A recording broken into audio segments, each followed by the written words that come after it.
Hello నమస్తే, welcome to Suman TV. ప్రస్తుతం మనతో పాటు క్యూపీఎఫ్పి సాయిరామ్ గారు ఉన్నారు. వీరితో ఈరోజు కొన్ని విషయాల గురించి మనం ఈరోజు చర్చిద్దాం. హలో అండి సాయిరామ్ గారు. నమస్తే. నమస్తే అండి. యా, సో జనరల్గా కొన్నిసార్లు అంటే ఇది నార్మల్గా రేజ్ అయిన క్వశ్చన్ యాక్చువల్లీ. కొన్నిసార్లు ఏంటంటే చాలా మందికి ఊళ్ళల్లో పొలాలు ఉంటూ ఉంటాయి.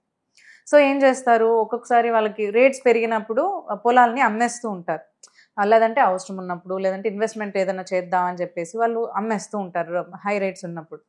సో ఆ పొలం అమ్మిన డబ్బులు అమ్మిన తర్వాత వాళ్ళు ఎక్కడ పెట్టాలి అనేది వాళ్ళ క్వశ్చన్ మార్క్గా మారుతూ ఉంటుంది. అంటే ఎక్కడ ఇన్వెస్ట్ చేయాలి యాక్చువల్గా, అది వాళ్ళకి మల్టిపుల్ అవ్వాలి. ఎందుకంటే వాళ్ళకి నార్మల్గా పొలాలు ఉన్నప్పుడు క్యాష్ ఫ్లో అనేది ఎక్కువగా ఉండదు కాబట్టి, సో క్యాష్గానో లేదంటే ఫ్యూచర్ ప్లాన్గానో వాళ్ళు ఇన్వెస్ట్ చేయాలి అనుకున్నప్పుడు వాళ్ళు ఏదైనా బిజినెస్లో పెట్టాలా, లేదు అంటే ఏదన్నా, కొంతమంది ఏం చేస్తూ ఉంటారంటే మళ్ళీ పొలాల్ని కొంటూ ఉంటారు. అంటే తక్కువ ప్రైస్కున్న పొలాల్ని కొని మళ్ళీ రేట్ పెరుగుతుంది కదా అని వెయిట్ చేస్తూ ఉంటారు. లేదంటే కొంతమంది బిల్డింగ్స్ ఏవో కట్టేసి రెంట్స్కి ఇవ్వడము అలాంటివి చేస్తూ ఉంటారు. సో బేసిక్గా అలా ఒక హ్యూజ్ అమౌంట్, ఒక 1 crore ఆర్ 1.5 CR సమ్ ఇంకా హ్యూజ్ అమౌంట్స్ వాళ్ళకి వచ్చినప్పుడు ఎక్కడ ఇన్వెస్ట్ చేస్తే బెటర్ అని అంటారు అసలు?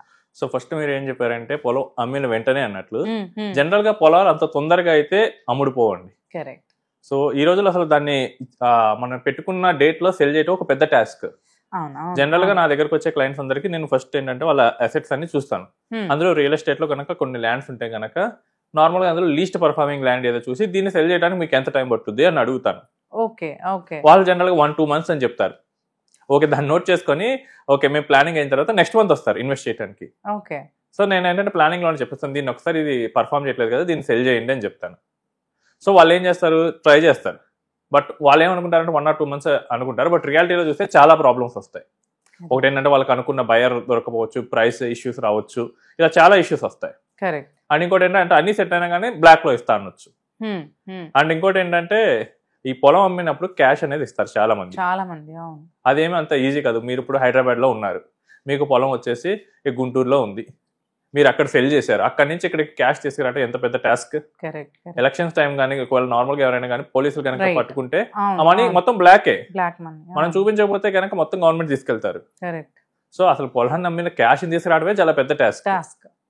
ఇప్పుడు ఏంటంటే పొలం అమ్మిన డబ్బులు ఏం చేయాలి? చాలా మంది ఏం చేస్తారంటే పొలం అమ్మిన తర్వాత మళ్ళీ దాన్ని వచ్చింది మళ్ళీ రియల్ ఎస్టేట్ లోనే పెడతారు. ఎందుకంటే అది వచ్చేది బ్లాక్ మనీ. మీరు పొలం అమ్మిన డబ్బులు తీసుకెళ్లి అకౌంట్ లో కూడా వేయలేరు, దాన్ని ఇంట్లోనే పెట్టుకోవాలి. ఇంట్లో పెట్టుకుంటే అంత ఈజీగా నిద్ర పట్టదు, ఏమో ఎవరు వచ్చి ఏం చేస్తారు. సో నేను అబ్జర్వ్ చేసింది ఏంటంటే కనుక ఈ ట్యాక్స్ పేయర్స్ ఎవరైతే ఉన్నారో వాళ్ళు మళ్ళీ రియల్ ఎస్టేట్ లో పెట్టడం కరెక్ట్ కాదు. ఎందుకంటే మీరు 30% వైట్ ట్యాక్స్ మీరు ఏంటంటే 30% ట్యాక్స్ పే చేసి మొత్తం వైట్ మనీని రియల్ ఎస్టేట్ లో పెడుతున్నారు. రేపు మీరు మొత్తం వైట్ లో ఇచ్చినా రేపు మీకు అవసరం అయినప్పుడు అది అమ్మితే వైట్ లో వస్తుందా? రాదు. మళ్ళీ వైట్ లో వచ్చినా అంత తక్కువ వస్తుంది కదా అమౌంట్ వాళ్ళకి. వైట్ లో ఒకవేళ తీసుకోవాలి అంటే దట్ విల్ నాట్ వర్క్. అంటే నేను స్టాంప్ డ్యూటీ కడతాను, నేను ఇన్కమ్ ట్యాక్స్ పే చేసుకుంటాను, అవతల వాడు ఇష్టపడ్డు, నువ్వు పెడతావు, నాకు వస్తే ఏంటి పరిస్థితి అని చెప్పేసి నేను చూసాను. ఒక చాలా కేసెస్ ఏంటంటే గ్రాడ్యుయేషన్ కోసం అని చెప్పి పొలాలు అమ్ముతారు, పిల్లల గ్రాడ్యుయేషన్ కి లేదా మ్యారేజెస్ కి అని చెప్పేసి. మ్యారేజ్ అయితే క్యాష్ హెవీగా అవుతుంది కాబట్టి ఖర్చు పెట్టేసి. బట్ ఇప్పుడు ఒక కాలేజీలో ఫీజు ఒక 25 లక్షలు కట్టాలి, క్యాష్ ఉంటే కట్టించుకుంటారా కాలేజీలో? నేను ఒక కేసు చూశాను, మెడిసిన్ సీట్ వచ్చింది బి కేటగిరీలో, 50 lakhs పైన కట్టాలి, ల్యాండ్ అమ్మారు, కాలేజీలో తీసుకొని అన్నారు. వాళ్ళు ఇంకా అటు తిరిగి చాలా కష్టపడి దాన్ని మార్చుకున్నారు. అండ్ ఈ రోజుల్లో income tax is getting more and more stronger. రేపు మీరు దొరికితే మొత్తం పెనాల్టీ కట్టాల్సి వస్తుంది. అసలు ఇది ఎవరికి సూట్ అవుతుంది అంటే బిజినెస్ చేసే వాళ్ళకి సూట్ అవుతుంది. బిజినెస్ చేసే వాళ్ళు క్యాష్ ఎక్కువగా చూపించుకుంటారు. వాళ్ళకి ఏంటంటే అవుట్ ఆఫ్ ది అకౌంట్ వాళ్ళకి పాసిబుల్ ఉంటుంది. ఇంకోటి ఏంటంటే రాజకీయ నాయకులు మీరు చూడండి, కరెక్ట్ గా వాళ్ళు ఎలక్షన్ ముందు పొలాలు సెల్ చేస్తారు. ఎందుకు? వాళ్ళకి ఎలక్షన్ లో అవసరం ఉంటుంది కాబట్టి. మీరు ఏమైనా అలాంటి పనులు ఏమైనా చేస్తుంటే మీరు మళ్ళీ తిరిగి రియల్ ఎస్టేట్ లో పెట్టుకోవచ్చు. అలా కాకుండా మీరు కష్టపడిన మనీని మీకు క్యాష్ లో వచ్చేటట్టు సెట్ చేసుకోవాలి. ఎందుకంటే అసలే రియల్ ఎస్టేట్ ఇల్లిక్విడ్, మీరు మళ్ళీ దాన్ని తీసుకెళ్ళి ఇల్లిక్విడ్ అసెట్ లో పెడితే రేపు మీకు అవసరమైనప్పుడు అంత ఈజీగా రాదు. ఒకవేళ మీరు కనుక ట్యాక్స్ పేయర్, శాలరీడ్ పర్సన్, మీరు మొత్తం వైట్ లో ఉంది అనుకుంటే కనుక మీరు ల్యాండ్ అమ్మితే ఈజీగా ఎక్కడెక్కడ పెట్టొచ్చు అంటే, ఒకటి గోల్డ్ పెట్టొచ్చు. గోల్డ్ ఈవెన్ 1 crore క్యాష్ ఉన్నా కానీ 1 kg చిన్న 1 kg బార్ అయితే వస్తుంది, ఈజీగా తీసుకెళ్ళొచ్చు. అండ్ మనకి ఇన్కమ్ ట్యాక్స్ రూల్స్ ప్రకారం కూడా వితౌట్ లెక్కలు లేకుండా మనం కొంత గోల్డ్ అయితే ఉంచుకోవచ్చు. లేడీస్ ఉంటే ఒక లెవెల్, జెంట్స్ కొంచెం తక్కువ అయినా కానీ. గోల్డ్ ఆర్నమెంట్స్కి అయితే పాసిబుల్ ఉంటుంది. మీరు అనొచ్చు అదేంటి పెద్ద షాప్స్ ఎవరు తీసుకోవట్లేదు అని చెప్పేసి. మీరు జనరల్గా వెళ్ళి అడగండి, వాళ్ళే సొల్యూషన్స్ ఇస్తారు మీకు, క్యాష్లో ఎలా కన్వర్ట్ చేయొచ్చు. ఇంకోటి ఏంటంటే మీరు ఏదైనా కమర్షియల్ ప్రాపర్టీస్, మళ్ళీ తిరిగి రియల్ ఎస్టేట్లో అయితే కనుక క్యాష్ ఫ్లో వచ్చేటట్టు ఏదైనా కమర్షియల్ ప్రాపర్టీస్ కానీ, రెంటల్ ఈల్డ్ ఎక్కువ వచ్చేది ఏదైనా కానీ మీరు తీసుకోవచ్చు. Okay okay. అది కూడా మళ్ళీ రోడ్ సైడ్ ఉంటే ఇంకా బెటర్. సో దట్ మీకు ఏంటంటే బెటర్ రీసేల్ వాల్యూ ఉంటుంది. కాకపోతే దానికి ఏంటంటే డిమాండ్ కూడా ఎక్కువే ఉంటుంది. నెక్స్ట్ మీకు ఇవేమీ నచ్చలేదు అనుకోండి, మీ పొలం సెల్ చేసినప్పుడు వచ్చిన వైట్ మాత్రం never put in real estate. ఎందుకంటే మీకు రియల్ ఎస్టేట్ హార్డ్లీ మన తెలుగు స్టేట్స్లో 10 to 12% వరకు గ్రో అవుతుంది. అంటే మీకు పెడితే జనరల్గా 6 to 7 yearsలో డబల్ అయిపోతుంది. కానీ రేపు మీకు అవసరమైనప్పుడు అది ఇంత ఈజీగా మీరు అమ్మలేదు. అంటే మీకు మధ్యలో మీకు కావాల్సినప్పుడు మీకు క్యాష్ రాదు. ఇప్పుడు నాకు ఒక 1 acre ల్యాండ్ ఉంది, నాకు మధ్యలో క్యాష్ అవసరమైంది, అందులో మీరు తీసుకొచ్చి 1 cent అమ్మలేరు కదా, ఉంటే మొత్తం సెల్ చేయాల్సి వస్తుంది. సో మీకు పార్షియల్గా క్యాష్ అనేది రాదు. అండ్ ఇంకోటి ఏంటంటే మనకి బెటర్ ఆపర్చునిటీ ఏంటంటే ఈక్విటీస్లో పెట్టుకోవచ్చు. ఈక్విటీస్ మీకు ఏంటంటే 12 to 15% ఇస్తాయి.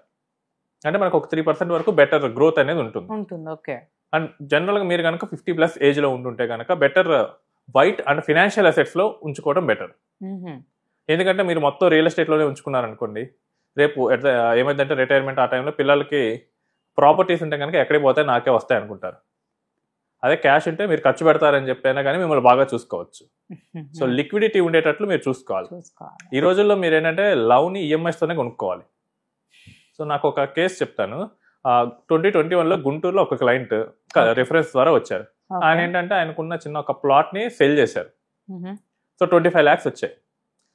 కొడుకులు ఇద్దరికి పెళ్ళిళ్ళు అయిపోయాయి. వాళ్ళకేంటంటే మనవాళ్ళతో ఆడుకోవాలని కొంచెం ఆశ. బట్ వాళ్ళ కోడళ్ళేమో వీళ్ళు వస్తే అనీజీగా ఫీల్ అవుతారు, వీళ్ళకి సర్వీసులు చేయాలని చెప్పేసి. సో ఇదంతా వాళ్ళ ఫ్యామిలీ స్టోరీ మొత్తం విన్న తర్వాత నేనేం రికమెండ్ చేశానంటే, సార్ మీరు పెట్టి మ్యూచువల్ ఫండ్లో పెట్టండి. మీకు ఎప్పుడైతే మీరు వెళ్ళాలనుకుంటున్నారో అప్పుడు మీ ఫండ్లో నుంచి ఒక 25,000 or 20,000 తీసుకోండి.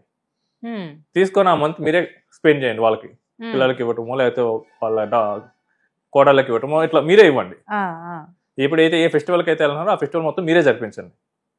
సో ఇయర్లీ 4-5 times వాళ్ళు వెళ్ళేవాళ్ళు, ఇలానే చేసేవాళ్ళు, విత్డ్రా చేసేవాళ్ళు. వాళ్ళు ఎప్పుడైతే వెళ్ళాలనుకుంటున్నారో అప్పుడు విత్డ్రా చేసేవాళ్ళు.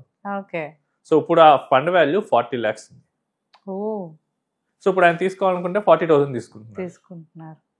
సో ఇక్కడ చూడండి, మీరు క్యాష్ మీకు అవసరమైనప్పుడు తీసుకోవచ్చు. And completely white. అండ్ వాళ్ళ కొడుకులు కూడా ఇప్పుడు కొంచెం మోర్ ప్రేమగా వస్తున్నారు. ఎందుకంటే నేను మొత్తం క్యాష్లోనే ఉన్నాయి, మొత్తం తీసుకెళ్ళి వేరే వాళ్ళకి అంటే పెద్ద కొడుకు వచ్చేసి చిన్న కొడుకు ఇస్తే పరిస్థితి అని చెప్పి వాళ్ళు కూడా ఇంకా మోర్ రెస్పెక్ట్ ఇవ్వటం మొదలు పెట్టారు. సో మొన్న మనీని మన అవసరాలకు తగ్గట్టు ప్లాన్ చేసుకోవాలి. అదే కనుక మీరు ల్యాండ్ ఉంటే కనుక ఎక్కడికి వస్తుంది తిరిగి ఇద్దరం పంచుకుంటాం కదా అన్న థాట్లో ఉంటారు. అదే ఈ ఫినాన్షియల్ అసెట్ ఉండటం వల్ల ఏమో మొత్తం ఇచ్చేస్తే అడగటానికి కూడా లేదని థాట్లోకి వెళ్ళిపోతుంటారు. సో మీరు మీ అవసరాలకు తగ్గట్టుగా మెయిన్గా ప్లాన్ చేసుకోవాల్సి వస్తుంది. ఓకే అండి. Okay, thank you so much.